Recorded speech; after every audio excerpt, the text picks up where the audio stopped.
గొప్ప తండ్రి, సాయంకాల సమయం ముందు మళ్ళీ మీ పిల్లలతో పాటు మీ మనసులో ఉన్న మాటలను తెలుసుకొని నీ కొరకు తిరిగి జన్మించే బ్రతకాలని ఆశపడుతున్నటువంటి మీ పిల్లలకు తాము పాపంలో పడి ఉన్నామన్న సంగతిని ముందు జ్ఞాపకం చేసి అది తెలుసుకున్న వారే విమోచనం కొరగలిగేటట్లు వాళ్ళని ఆలోచింపచేయమని, మీ మాటలతో వారిని ఉద్దింపజేయమని బ్రతిమలాడుతూ అది నుంచి అంతవరకు మీరు తోడండి నడిపించమని క్రీస్తు నామమున ప్రార్థన అడుగుచున్నాం తండ్రి, ఆమేన్. రైట్ నాన్న, ఈరోజు మనం ఆలోచించవలసిన పాఠం దేవుని మోచన పథకం. యేసుక్రీస్తుకు ఏ విధంగా అయితే రూపాలు ఉన్నాయో, స్వరూపాలు ఉన్నాయో, అలాంటి స్వరూపం కలిగిన వారిగా దేవుడు భూమి మీద పుట్టించుకున్నాడు. కానీ పుట్టిన వారందరూ అయినా ఆ స్వరూపమును, ఆ రూపమును కోల్పోయారు. ఇది నిరుడక వారం. ఎందుకంటే దేవుని యొక్క రూపంలోకి పుట్టిన వారందరూ దేవుని యొక్క స్వరూపమును ధరించుకోలేకపోయారు. అందరూ కొందరు అందరూ చూడండి, రోమీయులకు రాసిన పత్రిక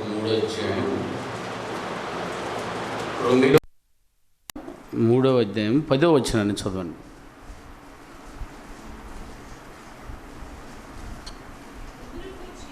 ఇందును గూర్చి వ్రాయబడినది మనగా నీతిమంతుడు లేడు, ఒక్కనుడు లేడు, గ్రహించేవాడు ఎవడును లేడు, దేవుని వెతికేవాడు లేడు, అందరూ త్రోవ పనికి మాలిన వారయ్యి. ఏ పని కొరకైతే చేయబడ్డారో ఆ పనికి అందరూ ఏమయ్యారట? మాలిన వారయ్యి, పనికి మాలిన వారయ్యి. ఏం పని కొరకు చేయబడ్డామంటే మనమందరము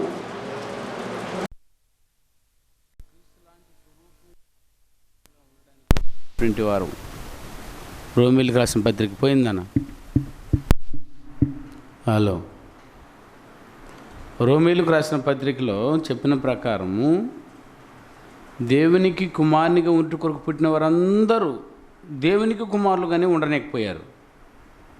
కారణం ఎఫెసీయులకు రాసిన పత్రిక 2వ అధ్యాయము 2వ వచనం ప్రకారం, ఎఫెసీయులకు రాసిన పత్రిక 2వ అధ్యాయము 2వ వాక్యం,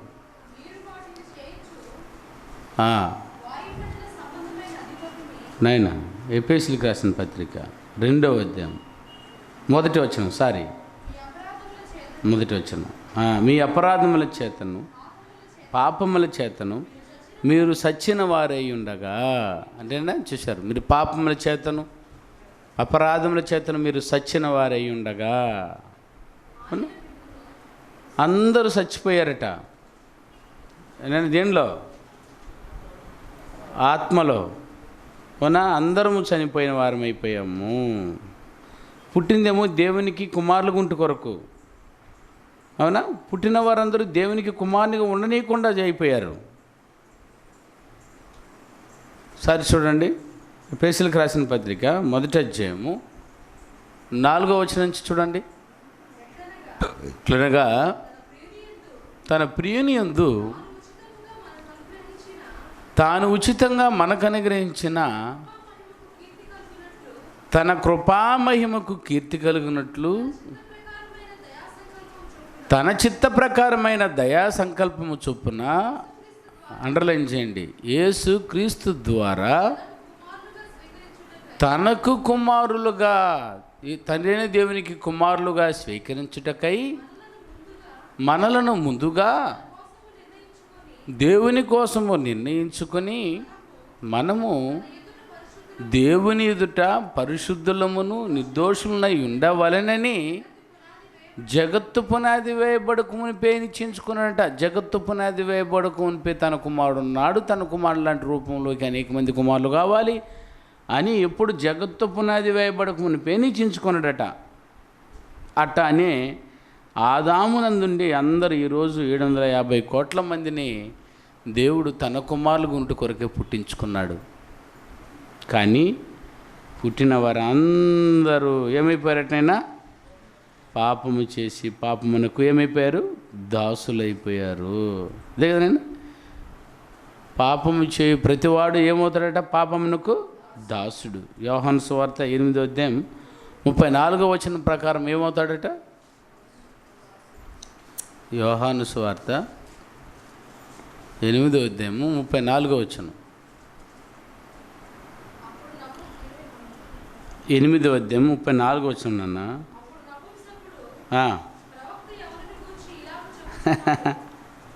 యోహాను సువార్త అంటే నువ్వు అపోస్తల కార్యం చదువుతున్నావు.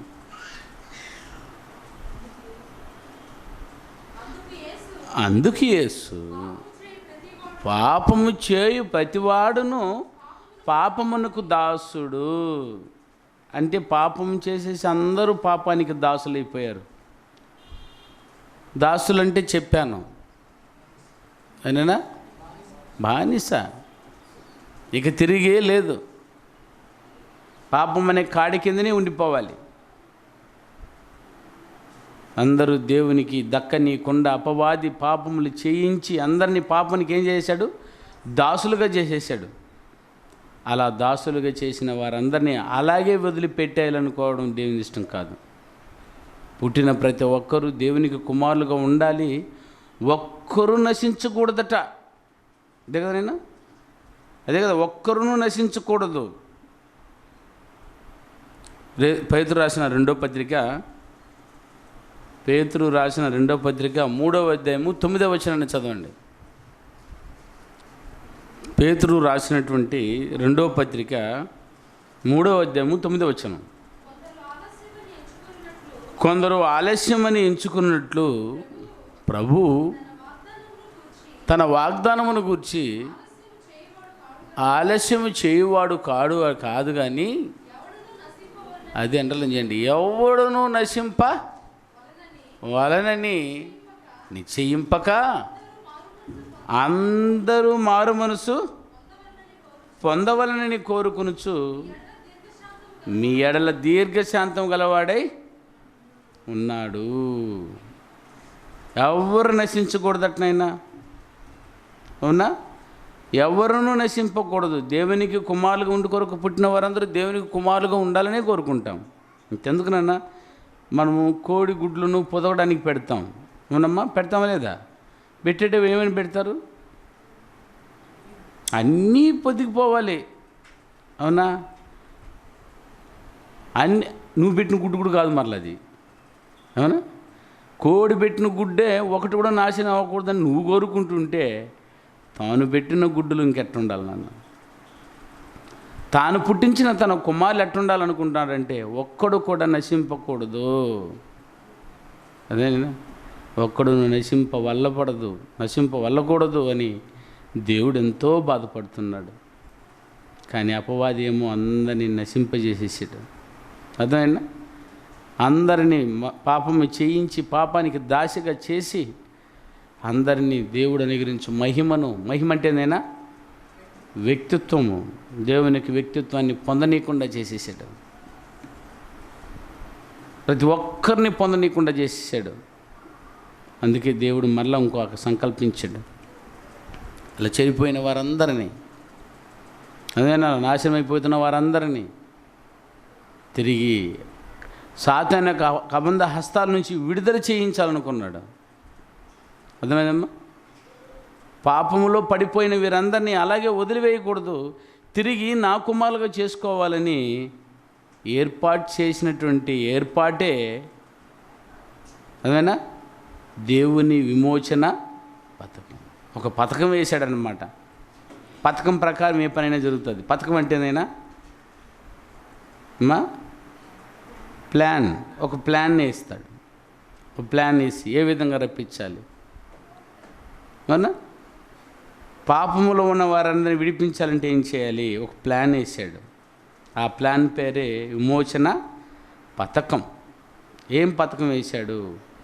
పాపాల్లో చిక్కుకున్నాడు వాడేమో, పాపం చేసి పాపానికి దాసులుగా చేశాడు. పాపానికి దాసులుగా ఉన్న వారిని విడిపించడానికి దేవుడు ఏం ఏర్పాటు చేశాడు చూడు. హెబ్రీయులకు రాసిన పత్రిక 9వ అధ్యాయము 22వ వచనాన్ని చదవండి.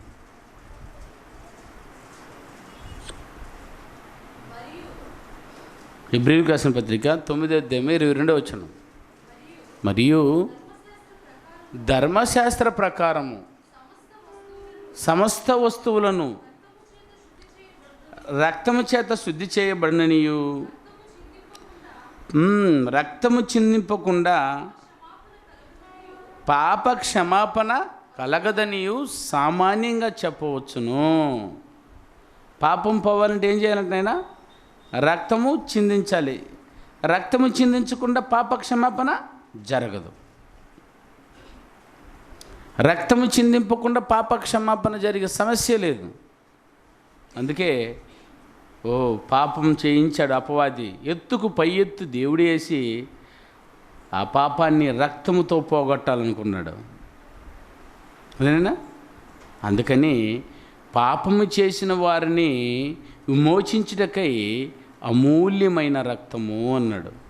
గొర్రెపిల్ల వంటి ఒక రక్తము చేత విమోచిద్దాం అనుకున్నాడు. గొప్ప ప్లాన్ వేసాడు దేవుడు. అనేనా విడిపించాలి అని అంటే అది అమూల్యమైన రక్తమై ఉండాలి, పాపం చేయని రక్తమై ఉండాలి. పేతురు రాసిన మొదటి పత్రిక మొదటి అధ్యాయం 18-19 చాలనైనా పితృపారంపర్యమైన మీ వ్యర్థ ప్రవర్తనను విడిచిపెట్టినట్లు వెండి బంగారముల వంటి క్షయమైన వస్తువుల చేత విమోచింపబడలేదు కానీ అదిగో అమూల్యమైన రక్తము చేత అనగా నిర్దోషమును నిష్కలంకమునకు గొర్రెపిల్ల వంటి క్రీస్తు రక్తము చేత మీరు అది ఆ ప్లాన్ వేసాడనమాట. దీన్ని విమోచన పథకం అన్నారు. పాపము నుండి విమోచించడానికి దేవుడు ఏర్పాటు చేసిన పథకమే విమోచన పథకం. ప్రతి ఒక్కరిని పాపం చేయించాడు అపవాది. ప్రతి యవనుడు ఏమైపోతున్నాడని చదువుకున్నాం మనం, పాపంలో. ఎందుకని? సహజ వాంఛలు ఏమవుతున్నాయి? పరిపక్వత చెందిపోతున్నాయి. చెందిపోయిన వాళ్ళందరి మీద ఏం చేస్తున్నాడు? లోకాశలని ఉచ్చు. ఏదేది లోకాశలు? శరీరాశ, నేత్రాశ, జీవబడమం అనేటువంటి ఉచ్చులు వేయగలిగినప్పుడు అందరూ ఏం చేయగలుగుతారు? అందరూ పాపంలో పడిపోతున్నారు. ఎప్పుడైనా యవన ప్రాయంలో ఎప్పుడైతే పాపంలో పడ్డారో వారందరినీ పాపానికి ఏం చేశాడు? దాసులు అని తెలుసు కదా, నేను బానిసలు. ఇప్పుడు లేదు, ఇప్పుడు అది లేవు. ఒకప్పుడు బానిసలు అన్నమాట. నిన్ను కొనుక్కుంటారు, అర్థమైందా? నిన్ను కొనుక్కున్నారంటే నువ్వు బానిస చేసే చచ్చిపోవాలి వాళ్ళ దగ్గర. నీ కడుపును పుట్టిన వారిని కూడా వాళ్ళే అమ్ముకోవాలా. అది బానిస అంటే. ఐగుప్తు దేశంలో ఒకనాడు యోసేపు అమ్మబడే కాలానికి అది అమల్లో ఉంది. అర్థమైనా? మనుషులను అమ్మేసేది, కొడుకులను కూతురులను పెంచలేక అమ్ముకునేవాళ్ళు. అప్పుడు అమ్మేశారంటే బానిసగా ఉండడానికి తీసుకెళ్తారు. వారు ఏం చేస్తారైనా సోఫాలో కూర్చోబెట్టి అన్నం పెడతారా? పని చేయించుకుంటారు. నువ్వు చచ్చిపోయేంత వరకు నీతో పని చేయించుకుంటాడు. తర్వాత నీ పిల్లలు, నీకు పుట్టిన పిల్లలు కూడా వానికి సొంతం. నీకు సొంతం లేదు అప్పుడు, ఎందుకంటే నిన్నే ఆయన కొనుక్కొని ఉంటే నీకు బిడ్డ కూడా వాడికే. అర్థమైందా? దాన్ని బానిస. పాపానికి అలా చేశాడట నిన్ను. నువ్వు పాపం చేసావా? నువ్వు చచ్చావా? మళ్ళీ నీ బిడ్డ పుడతాడా? నీ బిడ్డ పాపం చేస్తాడా? నీ బిడ్డను కూడా పాపానికి ఏం చేయాలా? దాసుడు. వాడి బిడ్డ పుడతాడా? వాడి బిడ్డ కూడా. ఇప్పటి వరకు చూడైనా పుట్టిన వారి బిడ్డలంతా పాపం పాపం పాపం పాపం. అందుకే దావీదు ప్రార్థన చేసింది, అయ్యా నేను పాపములో ఉండే లోకములో నీ గర్భాన్ని ధరించుతాను మా అమ్మ, నన్ను పాపములోనే కన్నదే. నేను పాపంలోనే కనబడ్డాను, నా కుమారులు పాపంలోనే కనబడ్డారు, వాళ్ళ పిల్లలు పాపంలోనే కనబడ్డారు. అంటే పాపంలో ఉండే లోకంలోనే కనబడుతూనే ఉన్నారు. పుట్టేటప్పుడు పరిశుద్ధులే, కానీ లోకంలో పడితే అపరిశుద్ధులుగా మారిపోతున్నారు. యవ్వన కాలం రావడం, మళ్ళీ పాపం చేయడం, అందరూ పాపానికి. ఇది ముక్తే లేదా? బానిసల నుంచి విడిపించే నాదుడే లేదా అని మొరపెట్టినప్పుడు ఆ రోజు దేవుడు మోషేను పంపించాడు, ఈరోజు పాపాన్ని నుండి విడిపించడానికి యేసుక్రీస్తును పంపించాడు. ఆయన ప్రశస్తమైన రక్తం చేత మన పాపమును కడిగి పవిత్రపరచాలి అనుకుని ఒక గొప్ప ప్లాన్ వేశాడు దేవుడు. ఇదే పథకం, మోచించే పథకం. ఓ పాపంలో వేస్తాడు అపవాది, వాడి కబంధ హస్తాల నుంచి ఎలా విడిపించాలని అంటే దానికి రక్తం మూల్యం. రక్తాన్ని చిందిస్తే చాలు అనుకున్నాడు. ఆ రక్తాన్ని చిందించి ఏర్పాటుని చేశాడు. సరేనా? ఒక్కరు నశింపకూడదట, ఒక్కరు నశింపకూడదు, అందరిని విమోచించాలి. అందుకే యేసుక్రీస్తుని కాడి కింద అర్థమైనా మనల్ని తీసుకొచ్చుకున్నాడు దేవుడు. మన పాపాల కొరకు ఆయన బలి అయ్యాడు. అందుకే ఎట్లాంటి ప్లాన్ అంటే ఒక మనిషిని పాపం నుంచి రక్షించడానికి పరిశుద్ధమైన రక్తం కావాలి. పరిశుద్ధమైన రక్తం కావాలంటే ఆయన పరిశుద్ధుడై ఉండాలి. ఆయన పరిశుద్ధుడై ఉండాలంటే పరిశుద్ధంగానే పుట్టాలి పరిశుద్ధాత్మ చేత. ఆ పరిశుద్ధాత్మ చేత పుట్టించి పరిశుద్ధంగా ఎదగనింపచేసి అపవాదిని ఆయన చేతని ఓడించాలని ఆ రోజు ప్రార్థన చేశాడు. దేవునికి కుమారులుగా పుట్టిన వారందరినీ దేవుని కుమారులుగా ఉండనీయకుండా ఏ విధంగా అయితే అపవాది దూరి ఏనడా అవ్వ ఆదామును తప్పు చేయించాడు. పాపం పరిశుద్ధులుగా ఉన్నారు అంతవరకు ఏదైనా తోటలో. నేను ఎప్పుడైనా తప్పు చేశారమ్మా? లేదు. ఏదైనా తోటలో ఉన్నప్పుడు ఎలా ఉన్నారట? దేవుణ్ణి చూస్తూ ఉన్నారు, దేవునితో మాట్లాడుతున్నారు, దేవుని సంకల్పం అంతా అపురూపంగా అర్థమవుతుంది. ఎప్పుడైతే తినవద్దన్న పండును తినిపించాడో అపవాది, ఆ రోజు ఆమె కళ్ళు ఏమయ్యాయి? మూయబడ్డాయి. ఏ కళ్ళు మూయబడ్డాయి? ఆత్మీయ కళ్ళు మూయబడ్డాయి, శరీరపు కళ్ళు తెరవబడ్డాయి. ఆనాటి నుంచి మనిషికి సత్యం అర్థం కాలేదు, దేవుడు అంటే అర్థం కాలేదు, దేవుని సంకల్పం అంటే అర్థం కాలేదు. అందరి కళ్ళును పొడి చేశాడు అపవాది. అప్పుడు దేవుడు ఆలోచించాడు, నా బిడ్డల్ని నాకు కానీయకుండా చేస్తావా? నా బిడ్డల చేతనే నేను చంపించేస్తాను అనుకున్నాడు. దట్ ఈస్ విమోచన పథకం. అర్థమైందండి? ఎవరినైతే నాకు కుమారులుగా ఉండనీయకుండా చేశావో, అర్థమైందా, వారి కాళ్ళ చేతనే నేను చితకదొక్కిస్తాను అనుకుని ఆ రోజు దేవుడు విమోచన పథకాన్ని ఏర్పాటు చేశాడు. ఎత్తుకు పై ఎత్తేసాడు. నిన్ను చంపాలేనంటే అదిగో చూడు, మంచి పథకాన్ని వేశాడు నన్ను. ఆదికాండం 3వ అధ్యాయం చూడండి. ఆదికాండం 3వ అధ్యాయం 15వ వచనం చదువుమ్మా. ఆదికాండం 3వ అధ్యాయం 15వ వచనం. మరియు నీకును స్త్రీకిని నీ సంతానమునకును స్త్రీ సంతానమునకును నేను వైర్యమును కలగజేసేదను. నేను వైర్యాన్ని కలగజేస్తాను. చూసారా? నువ్వు పాపములో నెట్టేసావు నా బిడ్డల్ని.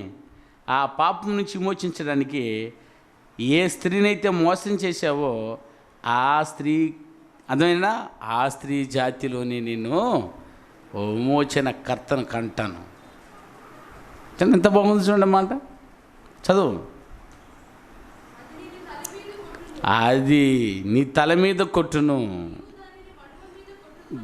నువ్వు మడిం మీద కొడతావు. అంతేనా?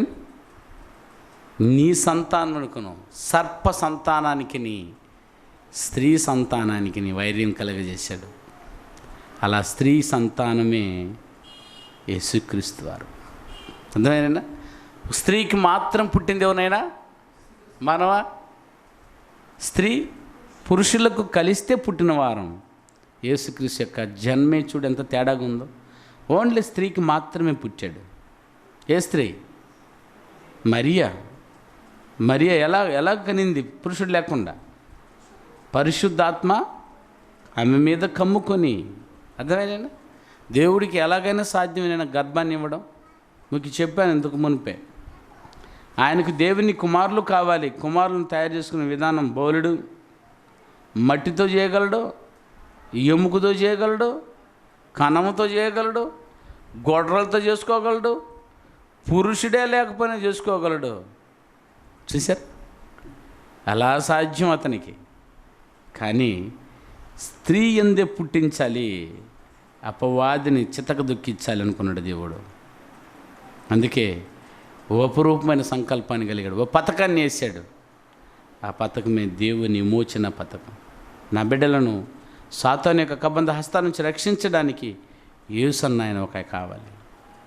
ఆయన నా ప్రియకుమారుడు. ఎవరు వెళ్తారంటే నేనున్నాను, నన్ను పంపు అన్నాడు పరలోకం నుంచి. ఎవరు వెళ్ళి నా కొడుకు కొరకు చనిపోతారు? భూమి మీద ఉన్న నా పిల్లలు 750 కోట్ల మంది కొరకు ఎవరు పోయి చనిపోతారు అని అంటే ఆ రోజు ముందడుగు వేసింది యేసుప్రభు వారు మాత్రమే. పరలోకములో నేను వెళ్తానయ్యా భూమి మీద ఉన్న పాపాల కొరకు. అపవాది తన కీర్తి చేత తమ పిల్లలను నాశనం చేసిన ఆ అపవాదిని నేను నశింపజేస్తాను అన్నాడు.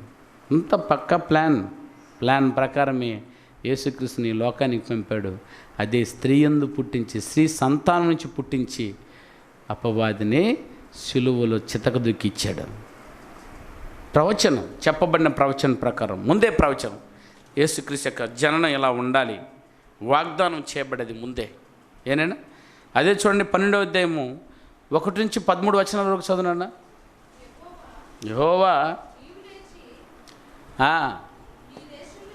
అబ్రహాంతో చెప్తున్నాడు, నీవు లేచి నీ దేశము నుండి, నీ బంధువుల యొద్ద నుండి, నీ తండ్రి ఇంటి నుండి బయలుదేరి నేను నీకు చూపించి దేశమునకు వెళ్ళిపో. నిన్ను గొప్ప జనముగా చేసి నిన్ను ఆశీర్వదించి నీ నామమును గొప్ప చేయుదును.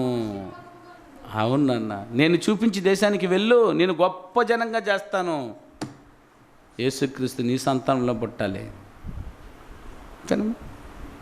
చెప్పబడిన ప్రకారం, ప్రవచన ప్రకారమే అబ్రాహాము సంతానములో ఎవరు పుట్టింది నాయన? అబ్రాహాముకి ఎవరు పుట్టారా?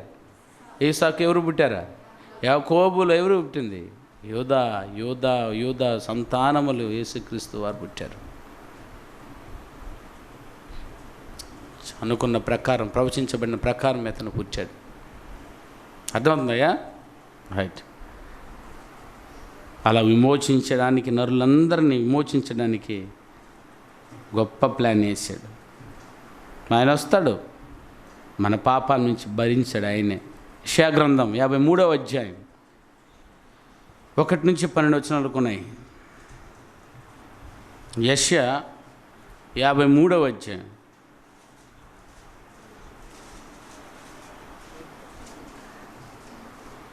53వ అధ్యాయం 1 నుంచి 12 వచనాల వరకు, అంటే కొన్ని వచనాలు చదువు చాలు. 53వ యెషయా గ్రంథం 1 నుంచి. ఎవరు నమ్మాను?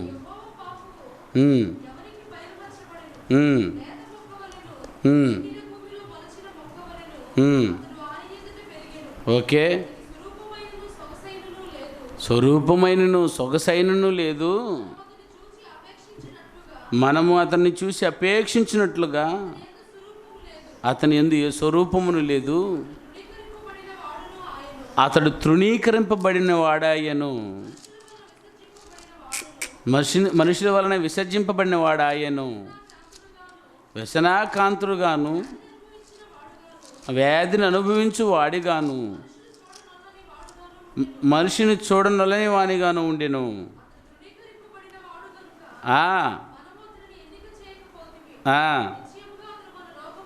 నిశ్చయముగా ఆయన మన రోగములను భరించెను, మన వ్యసనములను వహించెను.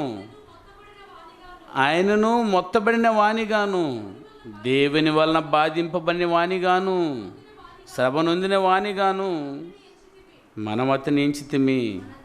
మన అతిక్రమ క్రియలను బట్టి అతడు గాయపరచబడిను. ఇంకా పుట్టనే లేదు అప్పుడు ఈయన గురించి ప్రవచనం. మన అతిక్రమం, మన పాపాల కొరకు ఎవరు దెబ్బతినాలా? అది పథకం. మనము దెబ్బతినకూడదు. అవునైనా ఎవరు దెబ్బతినాలా? తన కుమారుడు దెబ్బతినాలట.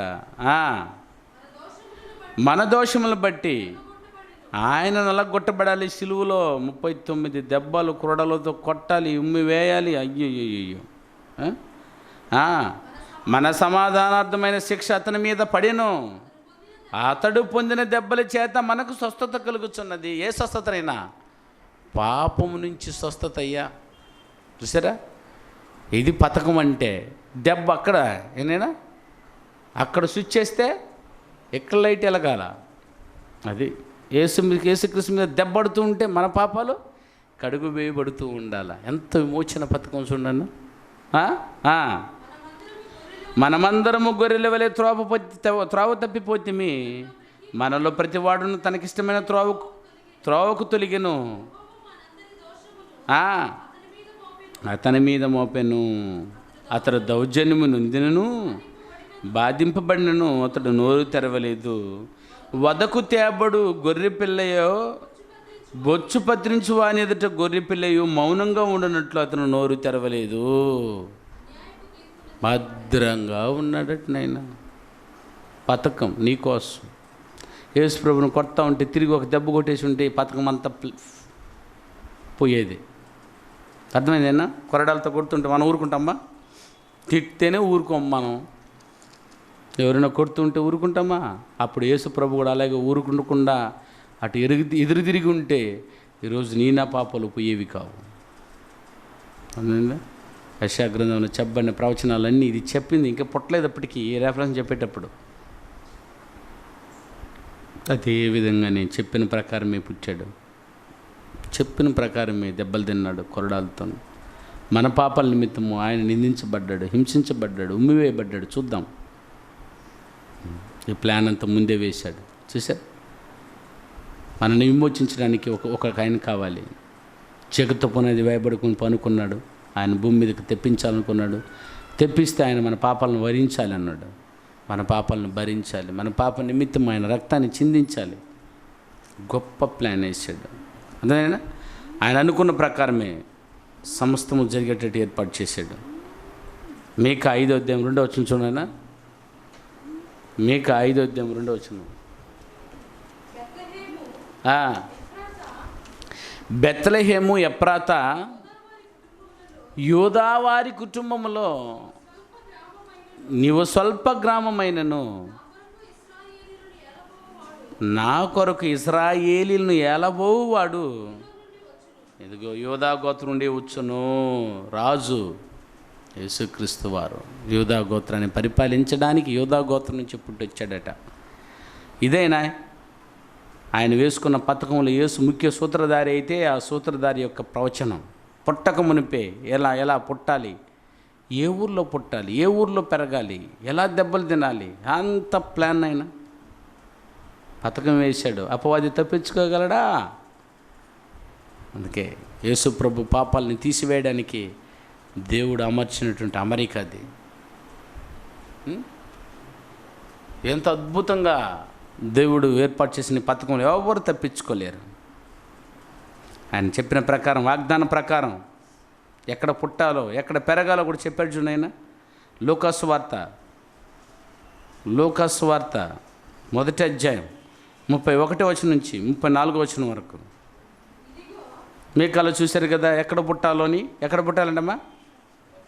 బెత్లెహేమ ఎఫ్రాతా, అవునా? అక్కడ పుట్టాలట. చూడు అక్కడ పుట్టాడు లేదు. లూకాసు వార్త 1వ అధ్యాయం 31 నుంచి 34 వరకు. ఇదిగో నీవు గర్భము ధరించి కుమారుని కని అతనికి యేసు అని పేరు పెట్టెదవు. ఆయన గొప్పవాడే, సర్వోన్నతుని కుమారుడు అనబడెను.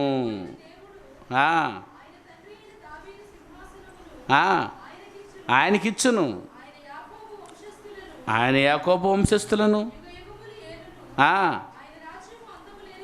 ఆయన రాజ్యం అంతం లేనిదై ఉండునని ఆమెతో చెప్పాను. చూస్తారు? ఆయన చెప్పిన ప్రకారమైన బెత్లెహేములోనే పుట్టాలి, నజరేతులోనే పెరగాలి. బెత్లెహేములో అన్న ప్రకారం వాక్యానుసారంగానే పుట్టాడు. బెత్లెహేము ఎక్కడుందైనా? యెరూషలేములో పుట్టాలి. యెరూషలేములో బెత్లెహేము అనే పట్టణంలో పుట్టాలి. కానీ ఎక్కడ పెరగాలి? నజరేతులో పెరగాలట. మత్తయి సువార్త 2వ అధ్యాయం 22 నుంచి 23 చదువుమ్మా. మత్తయి సువార్త 2వ అధ్యాయం 22-23. అయితే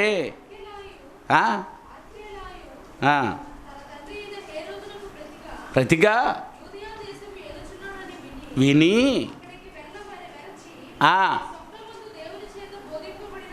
స్వప్నమందు దేవుని చేత బోధింపబడిన వాడై గలిలయ ప్రాంతమునకు వెళ్ళెను. నజరేతను ఊరికి వచ్చి అక్కడ కాపురం ఉండెను. ఆయన నజరేడనబడినని ప్రవక్తలు చెప్పబడినట్టు ఆ మాట నెరవేరెను. చెప్పినట్టే నెరవేరాలట. ఈయన 400 సంవత్సరాల క్రితమే ఓ వ్యక్తి పుట్టబోతాడు, ఆ వ్యక్తి పలానా ఊర్లో పుట్టాలి, పలానా ఊర్లో పెరగాలి, పలానా ఊర్లో చచ్చిపోవాలని చెప్పి రాసినట్టు ఏ ఒక్కరైనా ప్రపంచంలో బతికేటట్టు కనబడుతుంది ఆయన ఆధారం.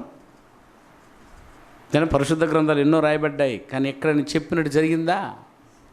400 సంవత్సరాల క్రితమే, 400 సంవత్సరాల క్రితం చెప్పబడినటువంటి మాట ప్రకారం యెరూషలేము అనే బెత్లెహేములో పుట్టాలి, నజరేతు ప్రాంతంలో పెరగాలి, యెరూషలేములో మళ్ళా వచ్చి చావాలి అన్న ప్రకారమే జరిగింది. యేసు ప్రభు వారు ఎక్కడ పుట్టారమ్మా? ఏనైనా బెత్లెహేములో పుట్టారు. అక్కడే పెరగకూడదు, కానీ అక్కడే పెంచాలనుకున్నారు అమ్మా నాన్నలు తెలియక. ఎవరా? మరియా యోసేపు. అవునైనా పెంచాలనుకున్నాడు. వెంటనే జ్ఞానులు వచ్చారా? జ్ఞానులు వచ్చేసి వెతుక్కుంటూ చెవుని దగ్గరికి వెళ్ళిపోయారు. డైరెక్ట్గా హేరోదు రాజు దగ్గరికి వెళ్ళిపోయారు. హేరోదు రాజు దగ్గరికి వెళ్ళి ఏమడిగారా? అయ్యా, యూదులకు రాజు పుట్టినాడే అని ఎక్కడ ఉన్నాడు అని అంటే వాడికి డన్ అనేది. ఎందుకని? రాజు దగ్గర పోయి రాజు ఆడంటే రే ఏమంటున్నారు మీరు, నాకు అర్థం కాలేదు, నేనే రాజుని అన్నాడు. నోనో, అస్సలు సిస్సలైన రాజు వచ్చున్నాడు, పుట్టి ఉన్నాడు అని అంటే అమ్మ ఇది ఎక్కడుంది? 400 సంవత్సరాల క్రితమే మేము ప్రవచనాన్ని చదివాం. ఇందులో రాయబడింది ఆయన బెత్లెహేములో పుట్టాలి. దెన్ అమ్మా సరేనా, మీరు పోయి కనుక్కొని ఎక్కడున్నారో నాకు చెప్తారా, నేను వచ్చి ఆరాధిస్తాను. సరే అలాగే వదిలిపెట్టి వచ్చేసారు. అనైనా వచ్చారు, యథావిధంగా కనుగొన్నారు. నక్షత్రము దారి చూపించింది, కనుగొన్నారు. అమ్మ సాగిలపడ్డారు, సాంబ్రాణి బోలం అంతా ఎత్తి ఆరాధించారు. ఇక వెళ్ళి రాజుకు చెప్పేపోతారు, పలానా ఊర్లో ఉన్నాడు, పలానా బెత్లెహేములో పలానా ప్రాంతంలో పశువుల పాకలో పరుండు పెట్టున్నారు, ఆ పశువుల పాకలో ఎదుగుతున్నాడు. నేను పుట్టింది పశువుల పాకలు కాదమ్మో, పెరుగుతున్నది పశువుల పాక. అవునైనా చాలామంది ఇది కూడా అబద్ధం, ఇది కనీసం చిన్నది, ఇది కూడా అబద్ధం చెప్తారయ్యా. సత్రములో స్థలము లేనందున, అర్థం కాలేదు మీకు కూడా చెప్పాను. మళ్ళా ప్రసవ దినములు నిండిన తర్వాత డెలివరీ అయిపోతుంది, నొప్పులు వచ్చేసాయి, అర్థమైందమ్మా అని చెప్తూ వచ్చేసి సత్రములో స్థలం లేనందున పశువుల పాకలో యేసును పరుండు పెట్టెను ఆయన. అంటే ఇప్పుడు ఎక్కడ పుట్టిపోయాడు ఆయన? పాకలోనే పుట్టాడా? సత్రంలో పుట్టిపోయాడు. సత్రంలో ఎందుకు స్థలం లేదనలా? సత్రం ఎలా ఉంటుందన్న? గిజ్జ ఉంటుంది, అంతేనా? అప్పుడే పుట్టే బిడ్డ కొంచెంసేపు అవకాశం ఇవ్వగలరు. కనమ్మే అట్లా మూలకు కనేసేయని చీరగారు అడ్డం పట్టుకొని కనేసేయమంటే కనేస్తుంది. కనేసిన తర్వాత ఎట్టుండాలా? చిన్న బిడ్డకి స్పేసా? ఇరుగిరుగ్గా ఉంటే చచ్చిపోదు బిడ్డ. స్థలము లేదట ఫ్రీగా పెట్టడానికి. అక్కడ ఆ పదాన్ని ఎందుకు అడొచ్చిందంటే సత్రంలో స్థలము లేదు, ఏది లేదు పరుండబెట్టడానికి. అందుకే యేసు ప్రభు అక్కడ ఏమైనా అప్పుడే బిడ్డకి ఎంత రూమ్ ఉన్నా, ఒక రూమ్ అంతా ఉండాలి, ఒక ఇల్లు అంతా ఉండాలి. యాక్చువల్ చెప్పాలంటే ఎవరు డిస్టర్బెన్స్ చేయకూడదు. అంటే ఇక మనం ఉలికి పడతారు, గో అంటా ఉంటాగలడా. అందుకే ఇక్కడ వద్దు. సత్రంలో కనేశారు, తీసుకున్నారు, పశువుల పాకలోకి ప్రశాంతంగా వెళ్ళిపోయారు. పశువులు హ్యాపీగా చూస్తున్నాయి, అంతేనా? అందులో ఎదుగుతున్నప్పుడు 2 ఏళ్ళు అయింది. 2 ఏళ్ళుగా పశువుల పాకలు ఎదుగుతున్న క్రీస్తును చూడడానికి 2వ సంవత్సరం ఎవరు వచ్చిందే? అదేమనైనా తూర్పు దేశపు జ్ఞానులు వచ్చారు. రాయబడిన ప్రకారం పశువుల పాకను కనుక్కున్నారు, సాగిలపడ్డారు, అన్నీ అయ్యింది. రైట్, 2 ఏళ్ళ బాలుడు. వెంటనే మేము చెప్పేసి పోతాం, రాజు కనుక లేచారు. వెంటనే ఇదిగో దేవదూత వచ్చి, వద్దు మీరు చెప్పొద్దు, మీరు రహస్యంగా వెళ్ళిపోండి అని చెప్పి దేవదూత, గాబ్రియేల్ దేవదూత ఆజ్ఞ మేర రాజుకు కనపడకుండానే వెళ్ళిపోయారు. ఎవరా? అంటే అంటే పథకం ప్లాన్ ఏమైపోయింది? ఒకవేళ చూపించేసి ఉంటే నేరుగా వచ్చి గొంతు పిసికేసుకుంటా ఎవరా? హేరోదు రాజు. అందుకే చెప్పకుండా వారు అట్టే వెళ్ళిపోయారు. దేవుని ఆజ్ఞ మేర దూత చెప్పించిన ప్రకారం వెంటనే వీడికి డౌట్ వచ్చేసింది. ఎవరికి? హేరోదు రాజుకి. అర్రే వీళ్ళు మనల్ని మోసం చేశారా, పట్టుకోండి. అప్పుడే పుట్టిన బిడ్డని చంపేయండి అని ఉండాలా? 2 ఏళ్ల వయసు కలిగిన పిల్లలందరినీ అన్నాడు. అటు చూడు అక్కడ సరేనా ఉందా? 2 ఏళ్ల వయసు ఉన్న ప్రతి బిడ్డను ఏం చేసేయి? మగ పిల్లలందరినీ వేసేయండి. వేసేసుకుంటూ వస్తే ఎవరుంటారు 2 ఏళ్ల బాలుల్లో? యేసు ప్రభు గారు ఉంటారు. యేసు ప్రభు కూడా చచ్చిపోతాడు. నాకు రాజు నేనే. ఈ ప్లాన్ చేశాడు. ఎప్పుడైతే ప్లాన్ చేశాడో వెంటనే దేవదూతలు వచ్చి యేసేపుకి మరియాకి చెప్పేశాడు, మా బిడ్డని తీసుకుని రాయబడిన ప్రకారం నువ్వు నజరేతుకి వెళ్ళిపోమ్మా, సేఫ్టీ ప్లేస్ వెళ్ళిపో. అంతే. రాత్రికి రాత్రి గాడిదకి గంతలు కట్టి యేసుక్రీస్తు వారిని మరియాని ఎక్కించుకుని తిన్నగా నజరేతు చేరుకుంటారు. ఏమైనా ఐగుప్తు దేశం నజరేతులో వెళ్ళి చేరుకున్నారు. నజరేతులు పెరుగుతున్నాడు. అర్థమైనా? అలా పెరుగుతూ ఉన్నప్పుడు అక్కడున్న రామాలో అందరినీ నరికేసాడు. 2 ఏళ్ల పిల్లలందరినీ. యేసుక్రీస్తుని చంపలేకపోయాడు. తెలిసిపోయింది యేసు ప్రభువారు తప్పించుకుని నజరేతులో పెరుగుతున్నారన్న సంగతిని. ఎవరికి? హేరోదు రాజుకి కొద్ది తర్వాత తెలిసింది. అయితే సైనికులను పంపించి చంపించేశారు అన్నారు. వెళ్ళారు. మేము చంపాలనుకుని వచ్చున్నాం ఆర్డర్ చేత, రాజు చేత అన్నాడు. యెరూషలేము వెలుపట, అర్థమైనా? యెరూషలేము వెలుపట. నేను ఇప్పుడు ఐగుప్తులో ఉన్నాను, నజరేతులో. ఐగుప్తు వెలుపట మనుష్య కుమారుడు నశింప వల్ల పడదని ఆ నక్కతో పోయి చెప్పుకోబన్నాడు. ఎవరిని? రాజుని. హేరోదు రాజుని ఏమన్నాడా? నక్క. రేపు నక్క అంటాం మనం కూడా. నక్క అంటే చీప్గా చెప్పింది అర్థం. ఊరు బయట ఉంటుందా, ఊరు లోపల ఉంటుంది? అదే ఊరు బయట ఉండేది పిరికిది. పిరికోడోడు వాటితో పోయి చెప్పు అన్నట్టు దాని సంగతి. అర్థమైందా? ఆ నక్కతో పోయి చెప్పు, నేను భయపడినా అన్నాడు. లేఖనానుసారంగా నేను బెత్లెహేంలో పుట్టాను, నజరేతులో పెరుగుతున్నాను, మరలా రాజ్య మార్తాండ అన్నట్టు వస్తా. ఎక్కడికా? యెరూషలేముకి. డమ్ముంటే కాసుకోమను. ఛాలెంజింగ్ విసిరాడు. వచ్చాడు నాన్న. జయము జయము జయము జయము, ప్రభు పేరిట వచ్చువానికి జయమని అన్ని నోర్లు పొగిడాయి యేసుప్రభుని. తమ చేతిలో ఉన్నటువంటి మండలను కింద వేశారు. ఏదైనా మండలను పరిచారు. గాడిద మీద, సమాధానం అని గుర్తుగా ఉన్న గాడిద మీద ఎక్కి సమాధాన ప్రభుగా ఊరేగుతూ వచ్చాడు యెరూషలేముకి. ఏం చేయలేకపోయాడు. అంతకు మునుపు చంపడానికి వల్లపడదు. చెప్పిన ప్రకారమే లేఖనానుసారంగా పథకం వేశాడు. ఈయన బెత్లెహేములో పుట్టాలి, నజరేతులో పెరగాలి, యెరూషలేములో వచ్చి మనుషుల పాపాలందరూ కొరకు చావాలని దేవుడు రాశాడు. రాసినట్టే. అదైనా దేవుడు చెప్పాడు, నేను చేశాను అంటున్నాడు నా. అదే ప్రకారమే యేసుప్రభు వారిని పథకం వేయించాడు. చెప్పిన ప్రకారమే యేసుప్రభు వారు భూమి మీదకి వచ్చాడు. ఎట్నైనా వచ్చి తన జీవితాన్ని ఒక్కసారి పరిశీలించాను. ఆయన ఇంకా శ్రమలే. 4వ అధ్యాయం. వచ్చి రాక అపవాది వచ్చి కూర్చున్నాడు. చూడు, యేసుప్రభు పుట్టి పెరిగి పెద్ద అయిన తర్వాత 4వ అధ్యాయం అందరిని పరిశీలించినట్టు యేసుక్రీస్తును కూడా శోధించాడు. ప్రతి ఒక్కరిని పాపములకు ముంచెత్తినటువంటి అపవాది యేసుక్రీస్తును కూడా పాపంతో చంపివేయాలనుకున్నాడు. అయ్యా 4వ అధ్యాయం మొదటి వచనం చూడు. అప్పుడు యేసు అపవాది చేత శోధింపబట్టుకై తన జీవితాన్ని చూడండి, ఎక్కడ పథకం ప్రకారం బతకాలి, ఎక్కడ తప్పు చేయకూడదు. అపవాది చేత శోధింపబట్టుకు ఆత్మ వలన అరణ్యమునకు కొనిపోబడెను.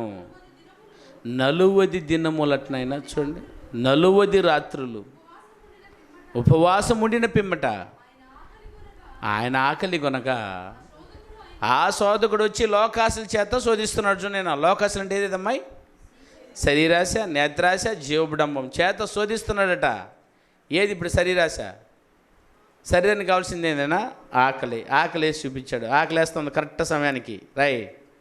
విను, వేస్తున్నప్పుడు ఏం చేయాలి? ఆకలికి ఏం కావాలా? రొట్టె కావాలా? ఈరోజు మనం అన్నం అంటాంలే, అన్నం అన్న రొట్టె అన్న ఒకటే.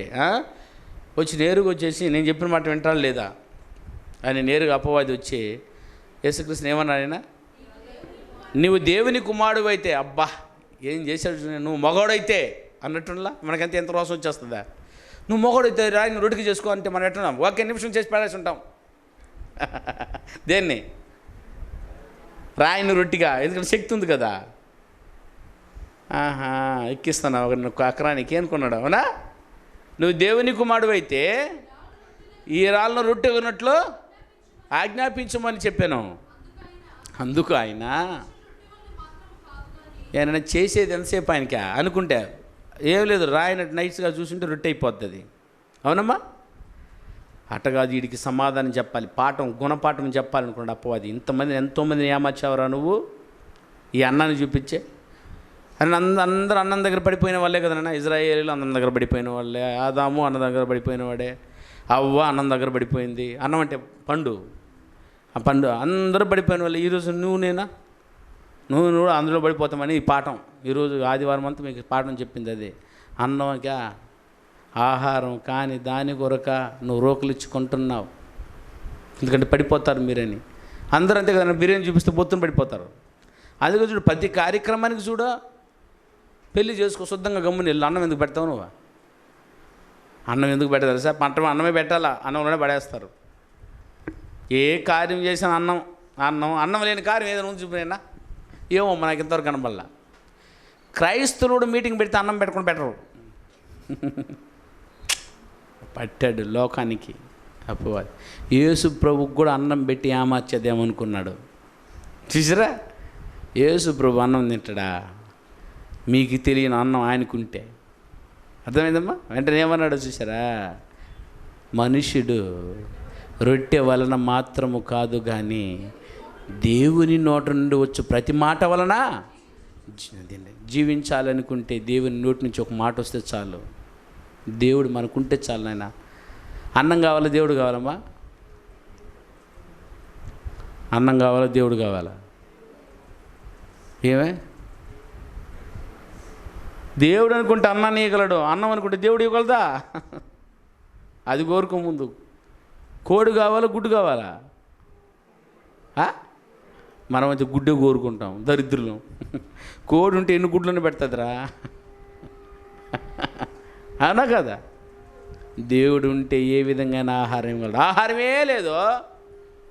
ఈ బుడ్డోడు చేత 2 చేపలు 5 రొట్లు ఉంది, 5,000 మందికి పనిచేశాడు. దేవుడు ఉంటే చాలు, దేవుని మాట ఉంటే చాలు. అర్థమైనా? అక్కడ ఆయన అన్నది దేవుని మాట వలన బ్రతుకుతాడన్నది అబద్ధం అనుకున్నారా? అదే, దేవుని మాట వలన కూడా బ్రతకగలమని అంటే దేవుని మాట వలనే కలిగింది. బియ్యము కలుగుగాక, ఆపిల్ కలుగుగాక, ఆ మాటకే కలిగింది నాన్న. నువ్వేమనుకున్నావంటే రొట్టె వలన బతుకుతాం అనుకుంటున్నావు అపవాది. సెట్ అవర్ మౌత్, గో అన్నాడు. ధిక్కరించిపోయాడు. ఎందుకంటే ఇంతవరకు ఆ ప్రశ్నకు సమాధానం ఏ మానవుడు చెప్పలేదు. ఎవరికే? అపవాదికి. అందరూ ఏమారిపోయిన వాళ్ళే కదా. అందరినీ ఓడించుకుంటూ వస్తున్నాడు, బాణాలు పెట్టుకొని, ఆయుధం పెట్టుకొని. అన్నం చూపించేసి పాపం వేసేసేది, అన్నం చూపించేది పాపం వేసేది. విన్నారా లేదా? ఒక పులి కథ. ఓ ముసలి పులి ఉండిందట, ఒక కడియం దొరికిందట దానికి, బంగారు కడియం. అవునా? అది ఇంక తినలేదు, ఎందుకంటే పరిగెత్తిపోయి చంపి తింటే కదా. అందుకు ఏదైనా ఈ బంగారాన్ని ఆవుకు చూపిస్తే వస్తుందా? ఆవుకి ఎందుకు బంగారం ఉంగరం? పనికి మళ్ళీ మనకే కదా బంగారం చూస్తే సొంగాచేది. ఓరి వీడిని వేసేయాలరా అనుకుంది. అయ్యా ట్రానైనా ఇదిగో బంగారం ఉంది ఎత్తుకోబో. భయపడుతుంది దగ్గరకు వచ్చేదానికి. కీడు నువ్వు చంపేస్తావేమన్నాడు. నో, నేను ఆడ చంపేది నేను పరిగెత్తలేను కదా, నేను నడవలేను కదా, నేను ముసలిని రా, ఇది ఇస్తాను వేసుకోని బతుకుపోతున్నాడా? ఇది వేసుకొని బతకాలంటాడు, ఇది వేసుకొని బతికిస్తాడా? వీడి ప్లాన్ ఎంత చూసేవా? ఆ సింహము, అది ఏమైనా పులి చూపిస్తూ ఉంది. ఈ దరిద్రుడు తెలియకుండా ఏం చేశాడా? అందరూ దిగాడు, అందరిని ఇది చూపించి చంపేసుకుంటుంది.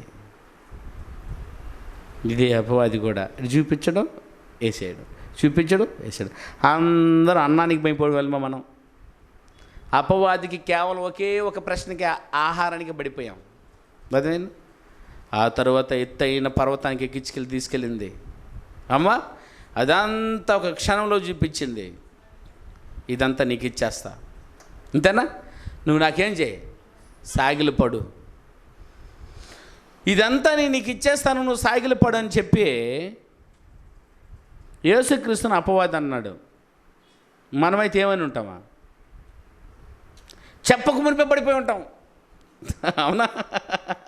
ఇదంతా ఇస్తానని చెప్పి, ఇదంతా ఇచ్చేయ నేను పడిపోతాను నీ కాలు కింద అని ఉండేవాళ్ళం. అదే తేడా చూపించాడు. ఒక్కసారి శరీరాశలో వీళ్ళు లొంగలేదా, రెండవ ఆశ లోకాశ, ఒక్కసారి చూపించేసే. నెల్లూరు నీకు ఇచ్చేస్తానంటే చాలు. నిజం చెప్పండి అమ్మా, మీకు నెల్లూరు రాసిస్తాను, చర్చికి రాకుండా ఉంటారా? నాయన ఆ మాట ఎప్పుడు చెప్తావా?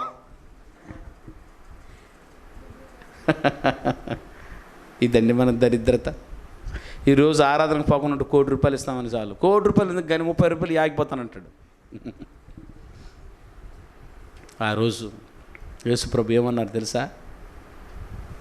నెల్లూరా, ఇండియానా, అమెరికానా, ఈ ప్రపంచ దేశాలంతా నిమిషంలో చూపించాడట. అవునైనా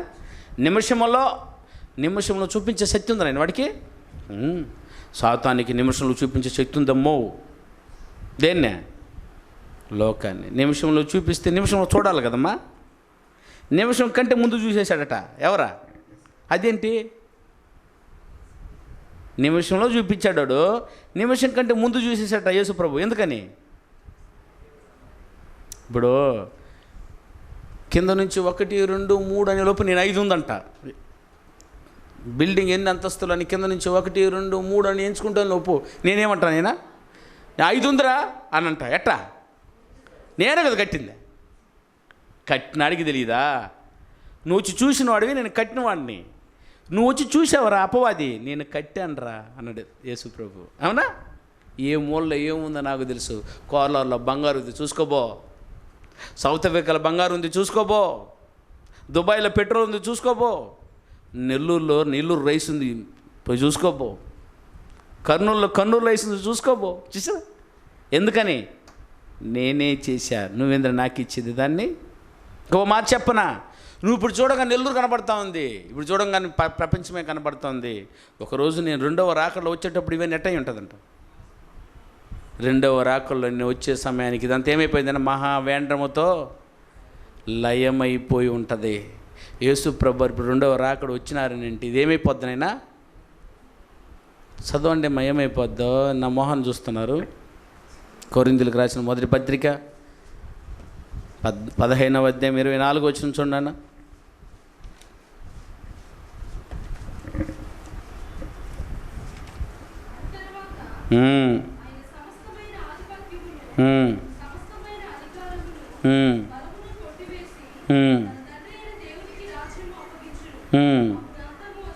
అప్పుడు ఏమొచ్చినట్టయినా అంతము వచ్చును. ఎలాంటి అంతమట? 3వ అధ్యాయం పేతురు రాసిన 2వ పత్రిక.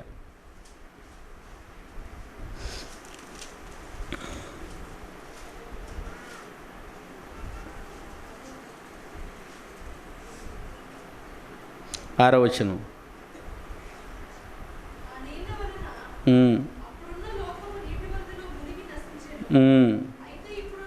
అయితే ఇప్పుడున్న ఆకాశమును భూమియు భక్తిహీనుల తీర్పును నాశనమును జరుగు వరకు అగ్ని కొరకు నిల్వ చేయబడినవై. అది దేని కొరకు వెయిట్ చేసి ఉందట ఆయన? అగ్ని కొరకు ఏమైపోద్దట? నిల్వ చేయబడినది. 10వ వచనం. అయితే ప్రభు దినము దొంగ వచ్చినట్లు వచ్చును, ఆ దినమున ఆకాశములు మహాధ్వనితో గతించిపోవును, పంచభూతములు మికిటమైన వేండ్రముతో లయమైపోవును, భూమియు దాని మీద ఉన్న కృత్యములు ఏమైపోవును? కాలిపోవును. బాబా అంటే ఏమైపోతానైనా? కాలిపోతే ఏమైపోద్దామా? బూడిద. ఇప్పుడు చెప్పినైనా యేసుప్రభు 2వ రాకలు వచ్చి చూసినప్పుడు ఎట్లుంటుందంట ఇదన్నీ? బూడిద. ఇప్పుడు ఏది ఇస్తానంటున్నాడు అపవాది? బూడిదనా? నెల్లూరు అన్నావు, నెల్లూరు ఒకరోజు బూడిదరా భవిష్యత్తులో. ఎంత గొప్ప మాట అండి, ఎంత ఫ్యూచర్ చూశాడు చూడు. నువ్వు ఏమి ఇవ్వాలనుకుంటున్నావు నాకు? అన్నమా? 3 గంటలే, మళ్ళీ దానికి అన్నం అని పేరు కాదు. అవును, తినేటప్పుడు అన్నం, 3 గంటల తర్వాత దానికి వేరే పేరు వచ్చేస్తుంది. దాన్నే ఇస్తానంటున్నావు నువ్వు. ఈ లోకం అన్నావు, ఈ లోకాన్ని ఇస్తానంటున్నావు. నేను తిరిగి వచ్చేటప్పుడు ఇది బూడిదే. ఇంకొక ప్రశ్న వేసాడు, ఇంకొక శోధించాడు. ఏమనమ్మా? ఎత్తైన పరిశుద్ధ పట్టణమునకు తీసుకుని వెళ్ళిపోయి దేవాలయపు శిఖరమునని నిలవబెట్టి నువ్వు దేవుని కుమారుడిని తెక్కుంచి దూకితే ఏమవుతారైనా? చచ్చి ఊరుకుంటాడు అంతే. యేసుప్రభువైనా కూడా చచ్చిపోతాడు అంతేనా? పైనుంచి దూకితే ఏమవుతాడు అంటే వాడు ఇండైరెక్ట్గా ఏం చెప్తున్నాడా? ఇంకో మాట చెప్పు. ఎవడో ఒకడు అంటాడు, నేను హిమాలయ పర్వతం శిఖరానికి వెళ్ళిపోయాను సార్ అంటాడు. అక్కడ మంచి లోయ కనపడుతుంది చూడు అంటాడు. కనపడుతుంది, ఎగురు జూకు సావరా అన్నట్టుంది ఇది. అదేనేనా? ఆత్మహత్య చేసుకో అంటున్నాడు యేసుప్రభుని. తానంతట తానే దూకితే అది ఆత్మహత్య, ఎవరైనా తోసేస్తే అది హత్య. ఆత్మహత్య చేసుకున్న వారు పరలోకానికి పోరు. చూసే ఎంత పథకం వేశాడో. యేసుప్రభుని పరలోకానికి పోనీయకుండా చేయాలనుకున్నాడు. బైబుల్ బాగా వచ్చున్నాను వాడికే, అంతే కదా? ఎవరికే? అపవాదికి. ఆత్మహత్య చేసుకుంటే ఏమేమన్నాడా? పెరిగివారును. ఆత్మహత్య చేసుకునే వారందరూ ఎవరా? పెరిగివారును, మాంత్రికులను, వ్యభిచారులను, దొంగను, దోచుకునే వారును, దేవుని రాజ్యానికి అనర్హులు. ఆ లెక్కన యేసుప్రభు ఎవరా? ఒకవేళ ఎగిరి దూకేసి ఉంటే పిరికివాడే. అర్థమైందా? ఆత్మహత్య చేసుకునేటట్టు చేద్దాం అనుకున్నాడు. ఎన్ని శోధించాడు ఆయన యేసుప్రభు వారిని. ఎందుకంటే ఆ రోజే దూకేసి ఉంటే చనిపోయి ఉండేవారు. ఆ రోజే చనిపోయి ఉంటే మానవుల పాపాలంతా విమోచించుండేవారు కాదు. ఎంత పథకం వేసాడు వీడు. దేవుడు వేసిన పథకం ఏంటి? మనుషులందరూ పాపములు చిక్కుకొని నశించిపోతున్నారు, వీరిని విడిపించాలని ఆయన పథకం వేసి యేసుక్రీస్తుని ఈ లోకానికి పంపి పరిశుద్ధుడిగా పుట్టించి, ఎక్కడ? బెత్లెహేములో పుట్టించి, నజరేతులో పెంచి, యెరూషలేములో పాపాల కొరకు చంపేయాలని ఆయన పెంచుతుంటే వీడు తీరాక ఎక్కడ? చూసేవనైనా ఎంత సులువుగా చంపించాలనుకున్నాడు. మా యెరూషలేము వెలుపట ఏం చేయకూడదు నాయనా? మనిషి కుమారుడు నశింప వల్లపడకూడదు. హెబ్రీయులకు రాసిన పత్రిక 4వ అధ్యాయం 15వ వచనం చదువుమా. హెబ్రీయులకు రాసిన పత్రిక 4వ అధ్యాయం 15వ వచనం. మన ప్రధాన యాజకుడు తన బలహీనతల యందు సమస్త విషయములోనూ మన వలనే శోధించాడటనైనా. మనల్ని ఎలా శోధించాడో అపవాది వాడిని కూడా అలాగే శోధించాడు. శోధించేది దేవుడు కదా. నేను ఎప్పుడైనా మీరు అనుకున్నారు దేవుడు శోధిస్తాడు నన్ను అనకూడదు. మీరు ఎప్పుడు దేవుడు మనల్ని శోధించడు. ఏం చేస్తాడు మరి? పరీక్షిస్తాడు. పరీక్ష వేరు, శోధన వేరు. శోధించేది అపవాది, పరీక్షించేది దేవుడు. ఏమైనా పరీక్ష జరిగితే మంచిది అంటారా కాదా? ఏమైనా మంచిది. ఎందుకని? పాస్ అవుతావు. పరీక్ష పెడితే పాస్ అవుతావు. పాస్ ఆఫ్ ఫెయిల్ తెలుస్తుంది నీకు. శోధిస్తే సున్నం కొట్టుకుంటావు. శోధించాడు, సున్నం కొట్టుకుంది అవ్వ, అంతేనా? అది శోధించేది అపవాది, పరీక్షించేది దేవుడు. పరీక్ష వలన ఏదైనా పాస్ అవుతాం, ఉత్తీర్ణులు అవుతాం. రైట్, చదువుమా. మనవలే శోధింపబడియు ఆయన పాపము లేనివాడిగా ఉండెను. అది విషయం ఇక్కడ. పాపము లేకుండా బ్రతికాడు. చూసారు? ఆయన విమోచించాలనుకుని ఆయన పాపం చేసేస్తున్నాడుకో, ఎక్కడైనా ఒక చిన్న పాపం చేసేస్తున్నా ఈరోజు మనిషి పాపాలను క్షమించేవాడు కాదు. కానీ అపవాది ఎన్నో అవకాశాలు ఇచ్చాడు. ఇప్పటికి కూడా చెప్తున్నాడు. చూసావా? యేసు ప్రభుకు పెళ్ళి అయింది ఎప్పుడో 2000 సంవత్సరముల 2000 సంవత్సరాలు ఎప్పుడో చచ్చిపోయినా కూడా ఇప్పటికి కూడా ఆయన మీద నింద మోపడం ఆపలేదు అపవాది. యేసుక్రీస్తు వివాహితుడు, యేసుక్రీస్తుకి మగ్దలేని మరియతో సంబంధం ఉంది, అక్రమం సంబంధం కూతురు పుట్టింది. ఎంత కథలల్లి పేపర్లో రాశాడు. మన మీద ఉన్నప్పుడు రాస్తేనే ఇంకా ఆయనైనా తట్టుకోలేము మనం. ఎప్పుడు పోయిన నింద మాత్రం మానలేదు చూడు. ఇంకా చదువునన్నా 2వ అధ్యాయం హెబ్రీయులకు రాసిన పత్రిక 16వ వచనం. ఆయన కూడా రక్తమాంసములో పాలివాడాయను, ఏలయనగా ఆయన ఎంత మాత్రమును దేవదూతల స్వభావమును ధరించుకొనక అబ్రహాము సంతాన స్వభావమును ధరించుకొని, రాయబడిన ప్రకారం అబ్రహాం సంతానం నుంచి రావాలి నజరేతుకి. అనుకున్న ప్రకారమే పుట్టాడు, అనుకున్న ప్రకారమే పాపాలని ఏం చేశాను నేనా తీసేసాడు. ఓకేమ్మా? చూడండి, హెబ్రీయులకు రాసిన పత్రికలో చెప్పిన ప్రకారము ఆయన పాపము లేని వాడిగా బ్రతికాను. యోహాను రాసిన పత్రిక, మొదటి పత్రిక 3వ అధ్యాయం 5వ వచనం. యోహాను రాసిన మొదటి పత్రిక 3వ అధ్యాయం 5వ వచనం. పాపములను తీసివేయుటకై ఆయన ప్రత్యక్షమాయను. అనేనా పాపములను తీసివేయుట కొరకు ఆయన ఏమయ్యాడట? ప్రత్యక్షమైంది. ఆయన వచ్చింది దేనిక? పాపములను తీసివేయడానికి. పథకం ముందే జరిగింది. యేసుప్రభు భూలోకానికి పోవాల్సింది ఎందుకటమా? పాపాలను తీసివేయడానికి. అంతే. పాపములను తీసివేయుటకై ఆయన ప్రత్యక్షమైనని మీకు తెలియను. ఆయన ఎందు ఏ పాపమును లేదు. యోహాను సువార్త 8వ అధ్యాయం 46వ వచనం. స్థాపిస్తూ అడుగుతున్నాడు చూడండి, నాలో పాపం ఉన్నదని ఎవరైనా చూపగలరా? నా యందు పాపం ఉన్నదని మీలో ఎవడు స్థాపించును? ఎవరు చూపించగలిగారైనా? వచ్చారు అక్కడ ఒక వ్యభిచారంతో పట్టబడిన స్త్రీని తీసుకొచ్చారు. ఈ సందర్భంలో తీసుకొచ్చేసి వ్యభిచారం చేయబడినటువంటి స్త్రీని రాళ్ళ చేత కొట్టి చంపేయాలి కదా, ఇది మోషే నియమించిన ధర్మశాస్త్రం కదా, నువ్వేనా ఏమంటావు యేసుప్రభు అన్నారు. అందుకని ఏమన్నారైనా? అలాగే మీలో పాపము చేయని వారు ఎవరో మొట్టమొదటి ఏం చేయండి? మీరేని మొదటి రాయి. అందరూ ఏమైపోయారైనా తమ పాపాలు తమ వెంట ఉంది కాబట్టి ఒకరు ఒకరు ఒకరు ఒకరు వెళ్ళిపోయారు. ఈయన కూడా వెళ్ళిపోయి ఉండాలి పాపి అయితే. అర్థమైందా? అందరూ పాపులు వెళ్ళిపోయారు, కానీ అక్కడ యేసుక్రీస్తు మాత్రం ఉన్నాడంటే ఏమని అర్థం? ఈయన పాపము లేని వాడై ఉన్నాడు కాబట్టి ఆయన ఉన్నాడు. అందుకే లేచి ఆయనంటే, నేను కూడా నిన్ను శిక్షించట్లేదు, ఇక మీదట దేవుని కొరకు బ్రతుకు అన్నాడు. ఆ రోజు నుంచి చనిపోయేంత వరకు యేసు పాదాల దగ్గర పడింది ఆ స్త్రీ. చూసారా ప్రియమైన వాళ్ళరా?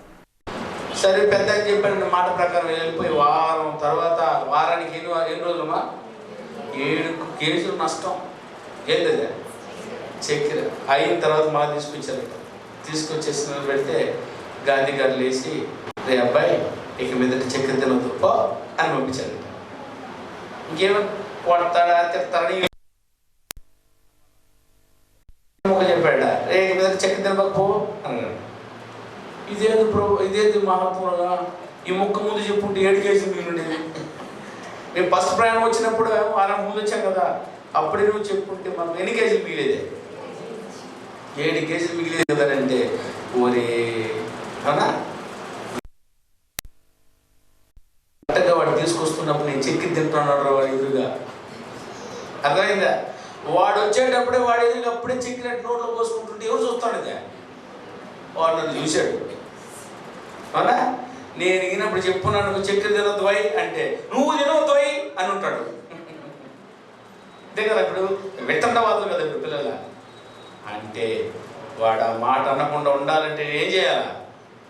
వారం అయింది నేను చక్కెర తినడం మానేసి. అందుకే నేను మహాత్ముని పేరు అసలు ఉదాహరణకు కూడా అలా వాడారు. నేను తినడం మానేశానండి, వీడికి ఆ ముక్క చెప్పాలని. చూసావా? ఇప్పుడు చెప్తున్నాను, రే నేను తినటం లేదు, నువ్వు కూడా తినదు పో. ఎంత బాగుందండి. యేసు ప్రభు వారు అదే చెప్పారు, నేను పాపము లేని వాడిని, నువ్వు పాపం లేని వాడిగా ఉండు.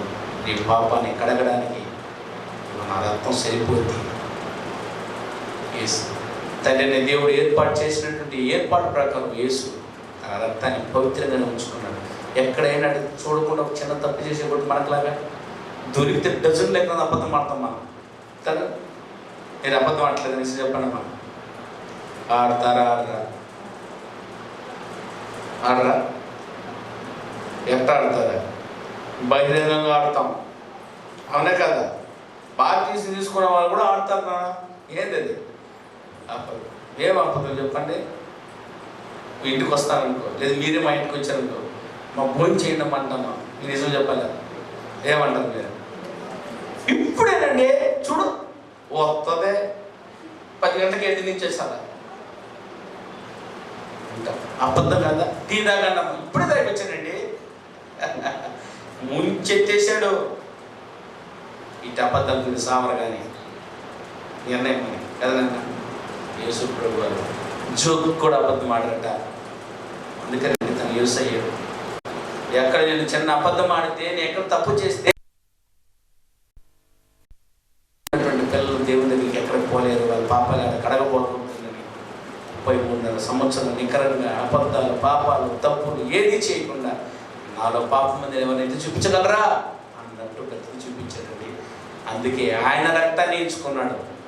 మనల్ని పంపించుంటే కుమ్మరి చేసి ఉండేవాళ్ళం. దేన్ని?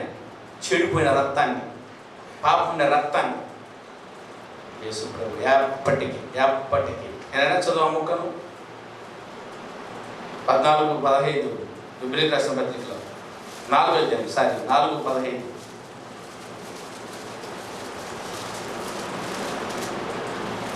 మన ప్రధాన యాజకుడు మన బలహీనతలందు కాడు కానీ సమస్త విషయములను మన వలనే శోధింపబడినను, ఆయన పాపము లేనివాడిగా ఉండెను.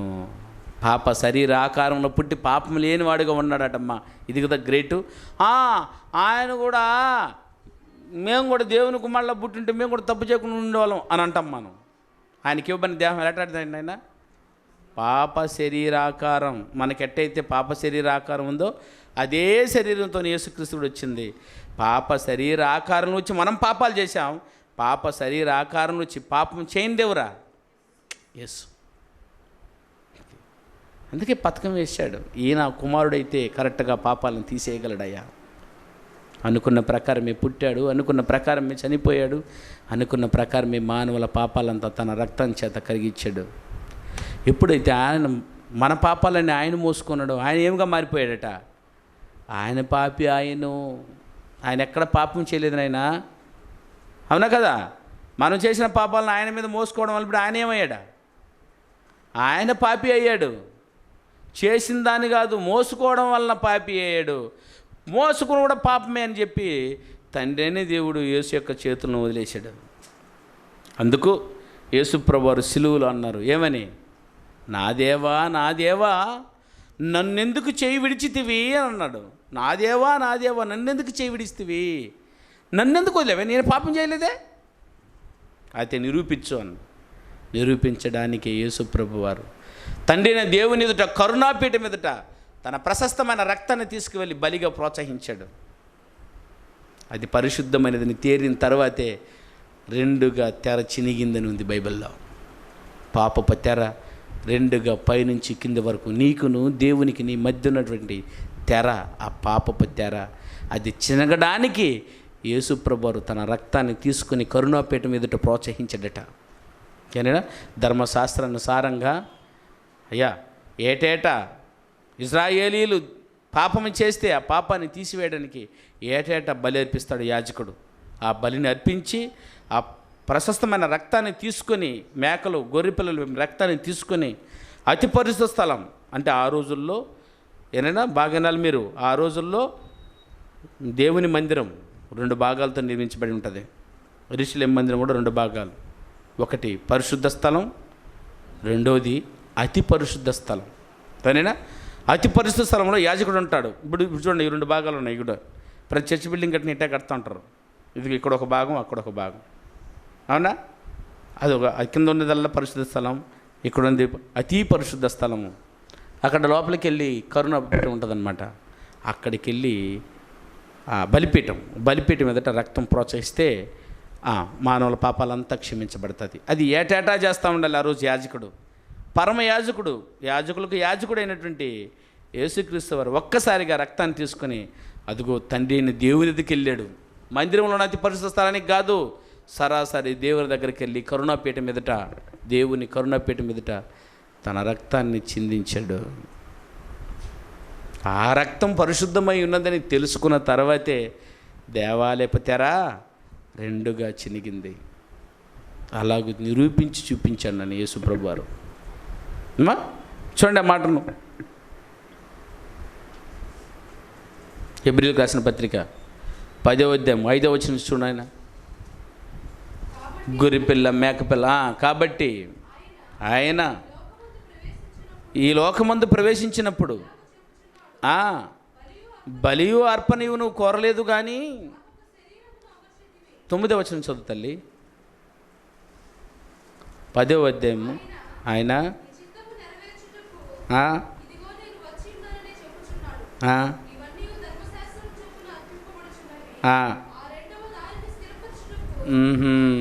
అది కాదు నైనా 10వ అధ్యాయంలోనే 2వ వచనం 3వ వచనం చూడు. మేకల యొక్కయు గొర్రెపిల్ల యొక్కయు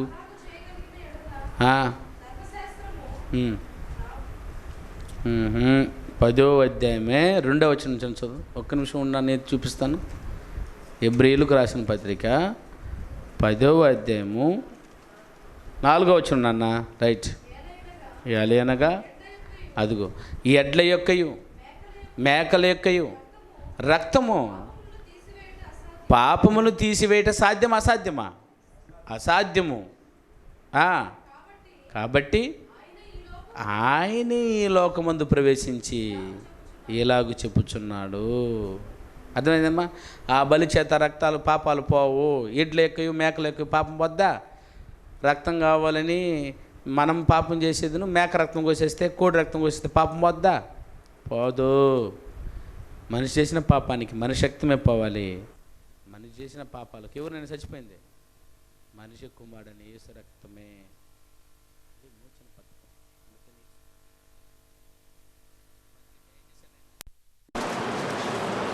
పిడిగుద్దులు మీకు ఇబ్బంది పేపర్లు చూడండి. ఇప్పుడు ఆయన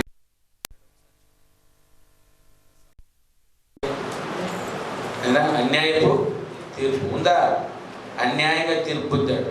ముళ్ళ కిరీటం వేయబడ్డాడు, ముఖం మీద ఉమ్మి వేయబడ్డాడు, పిడిగుద్దులు గుద్దాడు, రెల్లును చేతికిచ్చి రాజువారు అవమానపరిచారు, ఇంకా కొరడాలతో కొట్టారు, మరేనా ఇంకా మేకులతో సిలువుకు కొట్టబడ్డాడు, అధికారం చేత అవహేళన చేశారు. దొంగ ఏం చేశాడైనా? అపహాస్యం చేశాడు. ఏమని? కుడి పక్క ఎడపక్క దొంగలు ఉన్నారు కదైనా సిలువలో. ఏమని అపహాసించాడు? దేవుని కూడా అంటున్నావే, నువ్వు రక్షించుకుని మమ్మల్ని రక్షించకూడదా? అంత హేళంగా మాట్లాడాడు. కుడి పక్క దొంగ ఏమన్నాడు? మనకైతే రేటర్ దొంగ, అవునా? గజ దొంగ. మన గజ దొంగ మన తప్పు శిక్ష కరెక్టే, సిలువ వేయడు. యేసు ప్రభు ఏం తప్పు చేశాడు కదా? ఏమనుకుంటున్నావు ఆయన్ని? ఆయన పరిశుద్ధుడు రే, ఆయన రక్తం పరిశుద్ధమైందరా, ఆయన పాపాలు కడగవేయడానికి ఆయన చిత్రించాడు.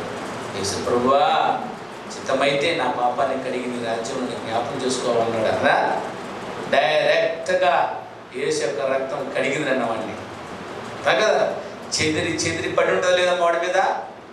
అబ్బా ఎంత పవర్ఫుల్ చూడు వాడి పాపం కడుక్కోవడం. అవునా? చివరి క్షణంలో ఉన్నాడు.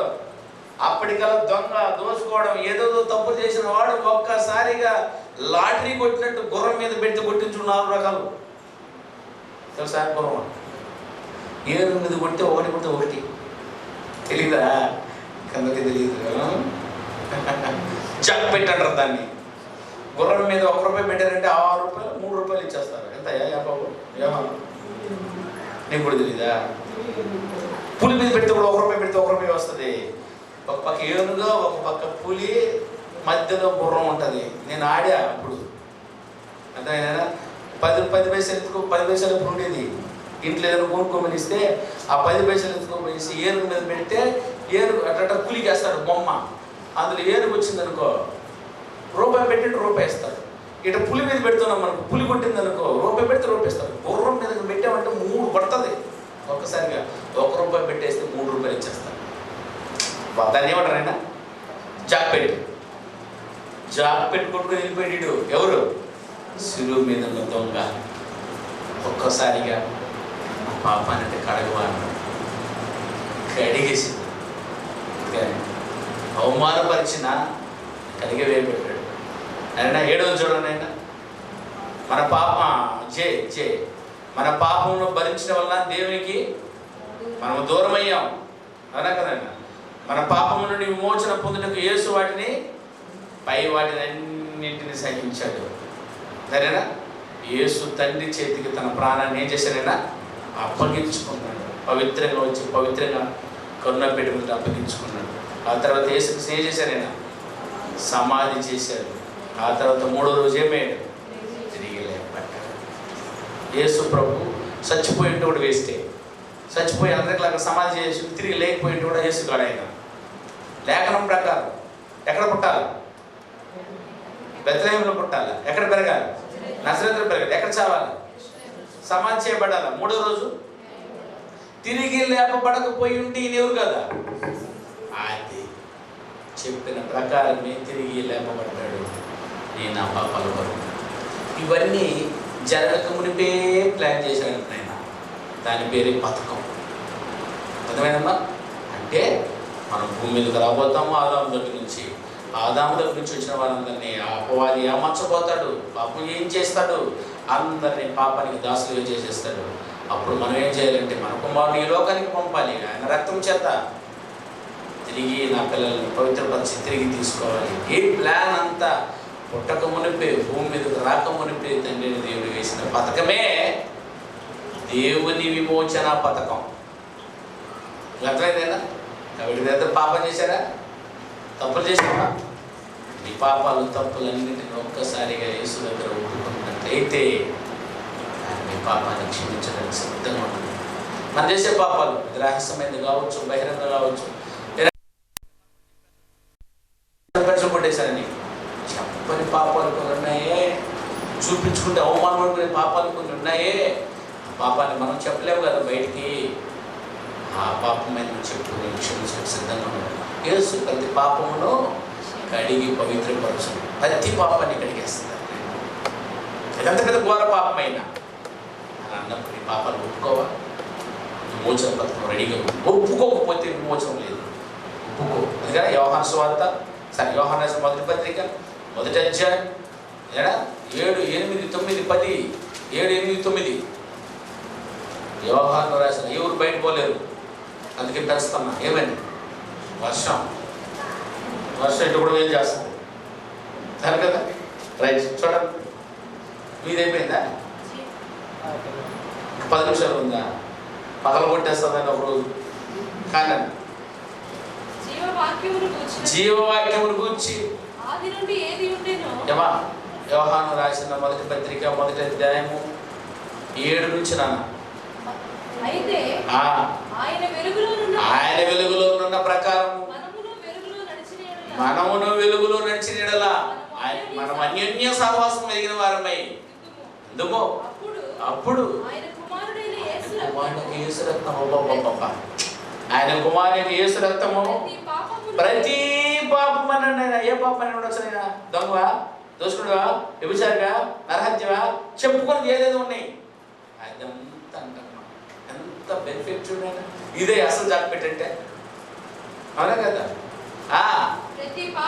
ప్రతి పాపము నుండి. చూశారు కదా పాట ఈరోజు? జైలు వేసేస్తారు తప్పు చేస్తే. దొంగిలిస్తే జైలు వేసేస్తారు. ఎవరైనా ఒకరిని చంపేసి నిన్ను చంపేస్తారు. అని యేసు మాత్రమేనటండి. చదువుమా.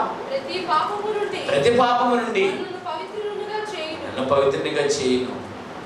ఇంకా ఒకవేళ ఎట్ట అనుకున్నావు అనుకో, ఇది జ్ఞానం. మనలో పాపము లేదనుకుని చెప్పుకున్నామంటే మనల్ని మనమే మోసపుచ్చుకుందాం. మరి మనలో సత్యం ఉండదు. మన పాపములను ఒప్పుకొని ఎడలా నమ్మదగిన వాడు ఆయన మన పాపమును క్షమించి సమస్త దుర్నీతి నుండి మనల్ని ఏం చేస్తాడు? ఆయన పవిత్రులుగా చేయను. పాపము చేయలేదని చెప్పుకుని ఎడలా దేవుడిని అబద్ధికులు, నువ్వు అబద్ధం ఆడేసి ఆయన్ని అబద్ధం ఆడనని చెప్తావట.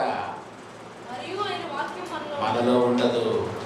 మనలో ఉందంటే మన పాపం చేయని వాళ్ళమే ఉండాలి. ఒప్పుకో. అతిక్రమములు దాచిపెట్టేవాడు వర్ధిల్లుడు అంటాడు సామెతల గ్రంథంలో. పొద్దునే అతిక్రమములు ఉన్నాయా, వెంటనే ఏం చేయడమా, ఒప్పుకొని దాన్ని ఏం చేయండి, విడిచిపెట్టండి అని అంటున్న ప్రకారం అని మీరు కూడా మీ పాపాన్ని ఏం చేయండి అయినా ఒకసారి చట్టండి సామెతల గ్రంథం. ఆయన ఎందుకు అన్నాడే మాట ఒకసారి చూడమ్మా. సామెతల గ్రంథం చూడండి.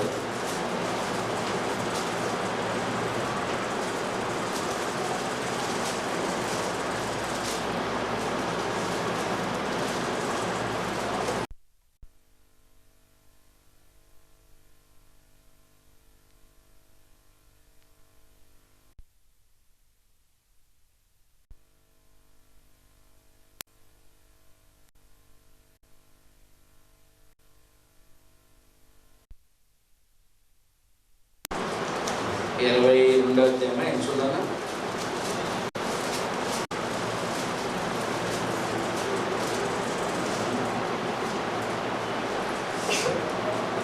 అతిక్రమం దాచిపెట్టువాడు వర్ధిల్లుడు ఏనడా 13వ వచనం. రైట్, చదువు.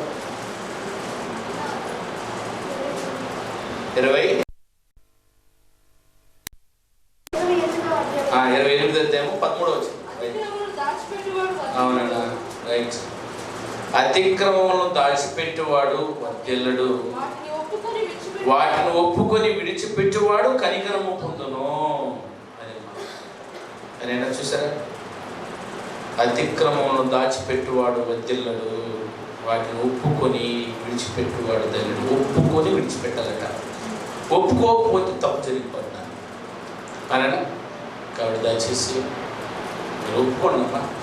ఇప్పుడే ఇదే మిక్కిలి అనుకూల సమయం అన్నాడు. అందరూ తలలో ఉంచండి.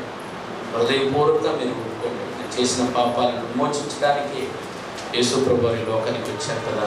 మీరు ఒప్పుకుంటే మీ పాపాలను క్షమిస్తాడట. ఒక్కసారి ప్రశాంతంగా అందరూ తలలో ఉంచుకొని హృదయపూర్వకంగా మీ పాపాలను ఒప్పుకోండి. నెల్లూరు బైబిల్ విజ్ఞాన కళాశాల ప్రిన్సిపల్ పి మోజెస్ రఘు గారి కలం గలం నుండి వెలువడిన అద్భుతమైన ఆధ్యాత్మిక ప్రసంగాల ఆడియో, వీడియో, సీడీలు, డివిడీలు మరియు పుస్తకముల కొరకు సంప్రదించవలసిన చిరునామా బైబిల్ ఎడ్యుకేషన్ లెర్నింగ్ సెంటర్ వారి బైబిల్ విజ్ఞాన కళాశాల నెల్లూరు 16-3-350 ముత్యాలపాలెం, రామలింగపురం, నెల్లూరు 524003. సెల్ నెంబర్స్ 9440910008, మరొక నెంబరు 7095910008.